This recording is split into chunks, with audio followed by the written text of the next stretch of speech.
They said the aircraft market was bulletproof. They said private aviation only goes one way, up. They said if you didn't buy now, you'd never get another chance.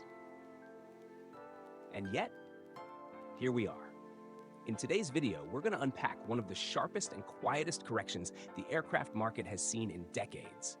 A correction that caught even seasoned insiders off guard. Prices are slipping, deals are falling apart, inventory is piling up, and most people still don't realize what's actually happening. So if you've been watching the market, if you've been thinking about buying your first aircraft, or if you're simply trying to understand where aviation is heading next, stay with me. Because the real story isn't what crashed, it's why it crashed and what comes next. Just a few years ago, the aircraft market felt unstoppable. During the pandemic, private aviation exploded. Airlines shut down, borders closed, commercial travel became unpredictable, sometimes impossible. And suddenly, private aircraft weren't a luxury, they were a solution. High net worth individuals, business owners, families, many of them first-time buyers, rushed into the market. Demand skyrocketed, inventory vanished, prices climbed to levels nobody had ever seen before. Aircraft that once took years to sell were gone in days. Buyers were wiring deposits sight unseen. Pre-purchase inspections were waived. Escrow timelines shrank to hours. If you wanted a turboprop, a light jet, or a mid-size cabin aircraft, you paid whatever the seller asked, or you didn't get one at all. At the time, many believed this was the new normal. But here's the uncomfortable truth. That market was never sustainable, and the warning signs were there, even if most people chose to ignore them. Let's talk about the first crack in the system. Interest rates. For years, money was cheap, historically cheap. Financing an aircraft felt almost painless. Low monthly payments made seven-figure purchases feel manageable, even conservative. But then inflation surged, central banks reacted, and rates climbed faster than most models predicted. Suddenly, the math changed.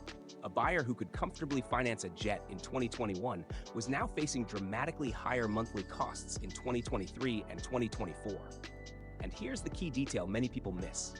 A huge portion of pandemic-era buyers were new entrants. They weren't legacy operators, they weren't fleet owners. They were stretching, sometimes aggressively, to get into aviation.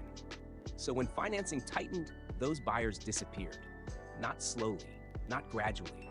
They vanished. And when buyers vanish, sellers panic. Now let's look at inventory. During the boom, aircraft simply weren't available. If you sold your plane, replacing it was nearly impossible.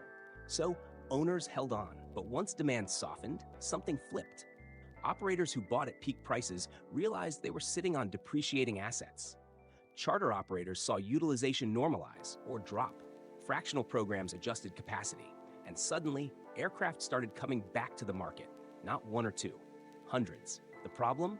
They all came back at the same time. That's when prices started slipping, first quietly, then noticeably, now unmistakably. Ask yourself this, and I want you to think about it honestly. How many aircraft listings have you seen recently that have been sitting for months? Drop your observation in the comments. I'm genuinely curious what you're seeing in your segment of the market. But here's where the story gets more interesting. This isn't a crash the way most people imagine a crash. There are no headlines screaming bankruptcy, no mass repossessions flooding the ramps, no dramatic single event. Instead, this is a confidence correction. Buyers are cautious, sellers are uncertain, brokers are recalibrating expectations, and that creates friction. Deals fall apart late in the process. Pre-buy inspections become negotiation battlegrounds again. Price reductions happen quietly, then repeatedly. The market didn't fall off a cliff. It sank into reality. Now let's talk about something that really matters, especially if you're new to aircraft ownership. Not all aircraft are affected equally. This is where nuance matters. Older aircraft with dated avionics, they're taking the biggest hit. Aircraft with upcoming engine overhauls or heavy maintenance events, buyers are walking away, fast.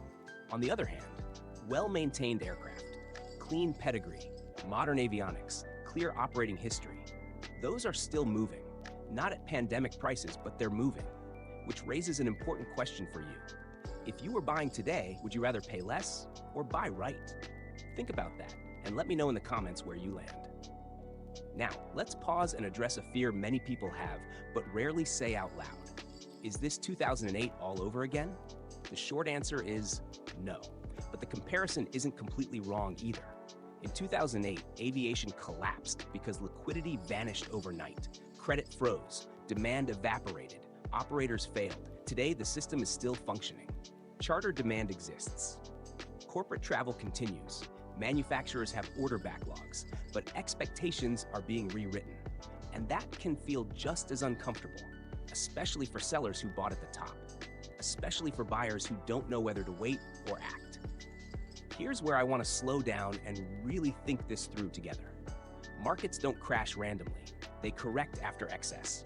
And the private aircraft market had excess in three areas: overconfidence, overpricing, overextension. What we're seeing now is the market relearning discipline. Buyers are doing full inspections again. Escrows are being respected. Maintenance history matters a lot. In many ways, this is a healthier environment, but it's also unforgiving. Mistakes are no longer hidden by demand. So what does this mean for you, especially if you're a senior buyer, new to aviation, watching from the sidelines? It means patience has leverage again. You can negotiate, you can walk away, you can take time to learn. And that may be the most important shift of all, because the people who rushed in during the boom often learned the hard way. The people who move thoughtfully during corrections, they usually do very well.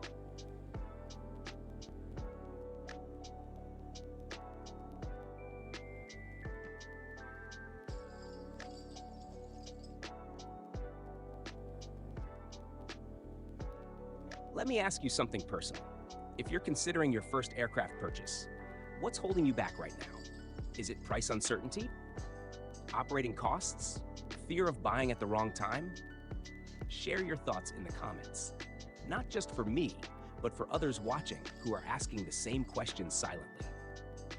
Now, let's look ahead. Where is this market going? Here's the honest answer. The next phase will belong to informed buyers, not the fastest, not the loudest, the most prepared. Prices may soften further in certain segments, especially older light jets and aircraft with deferred maintenance, but quality assets will stabilize.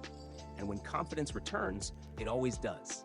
The people who understood this moment will be glad they paid attention. So no, the aircraft market didn't explode. It didn't disappear.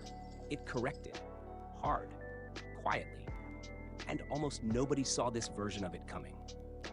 If you found this breakdown useful, take a moment and think it through. Then continue the conversation in the comments. Your perspective might help someone else make a smarter decision. And if you want more calm, realistic conversations about aviation markets, ownership, and strategy, you already know what to do. I'll see you in the next video.